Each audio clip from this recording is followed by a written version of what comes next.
So here we are at the Muskegon Yurt. It's at the Winter Sports Complex. There's the Winter Sports Complex. That scenic drive across the street there is the actual campground with flush toilets and very nice staff. This is where you park, and we're going to walk in. Now there's a gate here that is supposed to be closed. I've never seen it closed. We've stayed here twice. This is the second time. So you can drive back here to unload, and then you have to park, which makes it easier. There's the very nice single toilet latrine. It's very clean. There is a raccoon that visits the outskirts of it in the evening, as we discovered the last time. And there are little solar lights to light your way. There's a field in between the latrine and the yurt, but it's not a very good path. I would suggest staying on the actual path. And there are people that walk by this path. There's no bikes allowed back here, but we've seen some runners and some visitors and somebody who wanted to see the inside of the yurt, which is totally fine. Now it's really, really buggy back here, super duper buggy. So bring your bug spray. And there's no electricity and no running water.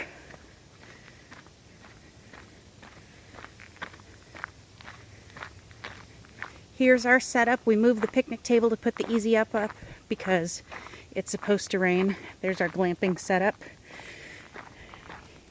Here's our dishwashing station.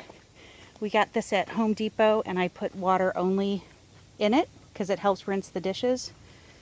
And here we put in hot water, hot soapy water, and we rinse with the little bug sprayer thing with water only.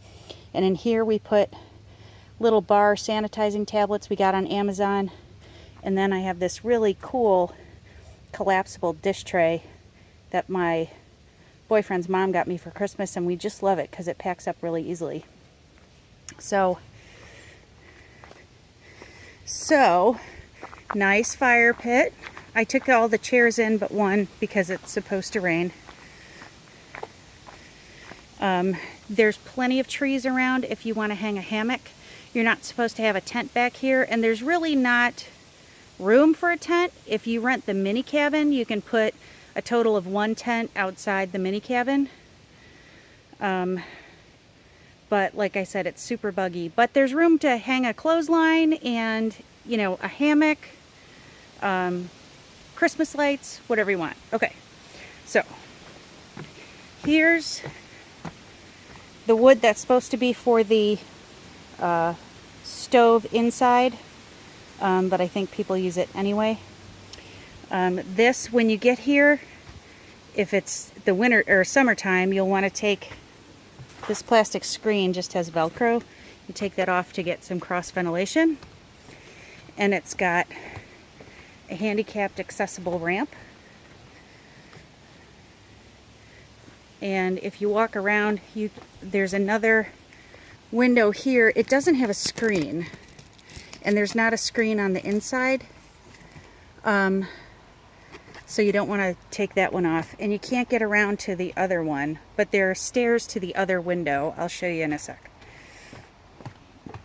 You'll get a code when you check in. That will open the door, and the door will lock every time you shut it, so everybody you're staying with will want to know the code.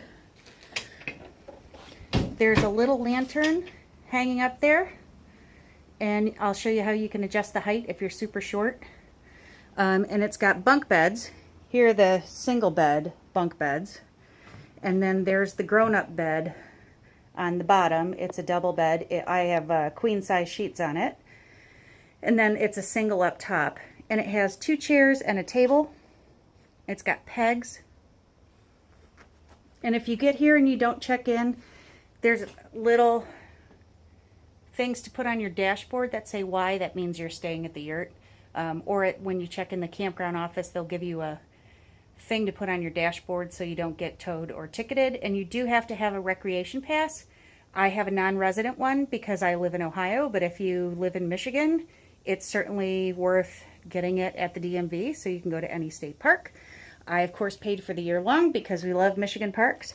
Now, under the bed are 2 cots like this. We have another family coming from Blue Lake, and they're going to sleep overnight in the yurt with us. There are 2 cots this size under the bed. There's supposed to be a table and chairs under the bed somewhere, but we have yet to find them.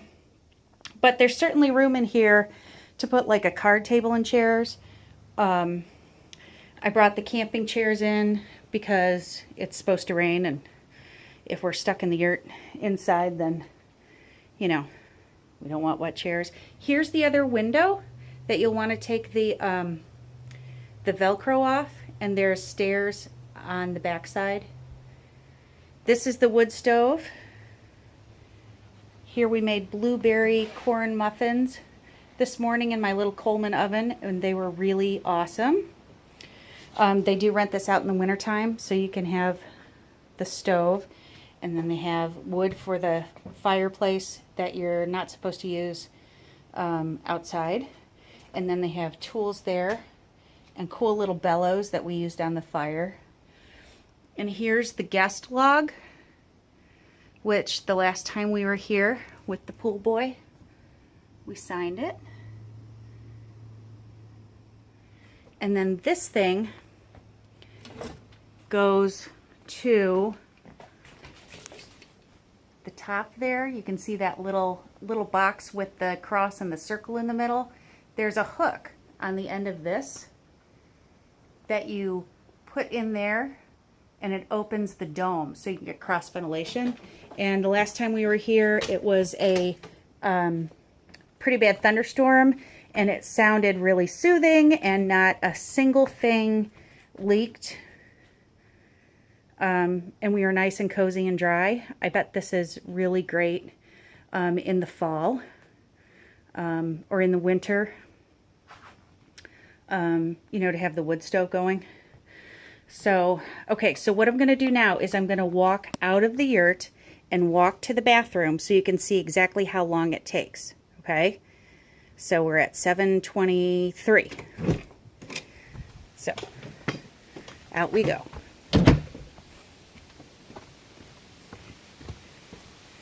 You will definitely need a flashlight, even though they're solar lights. And you might want to light these stairs with a flashlight. I haven't fallen down them yet, but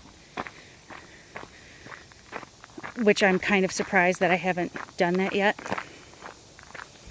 So like I said, you can pull back here to unload, and then you have to pull back into the parking lot to park your car.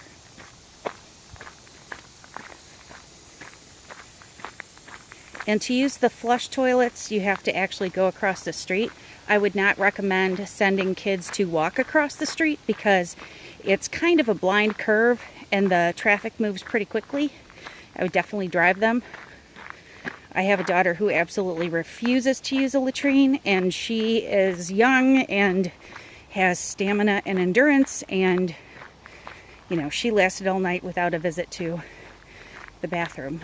But there is and you can use the shower in the shower house, and it's super clean. Okay, so you come around the corner here.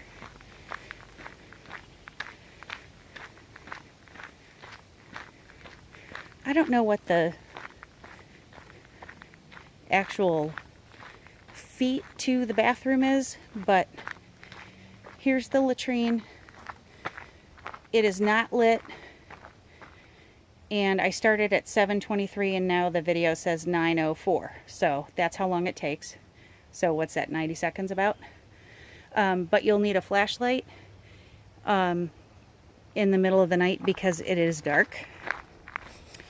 And the last time we were here, well, we've stayed up here several times in order to accommodate the Blue Lake International program because my daughter had to be here for a lot of rehearsals.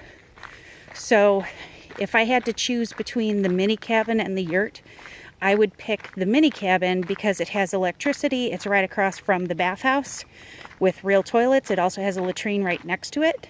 So if you come up in the winter, it has heat, and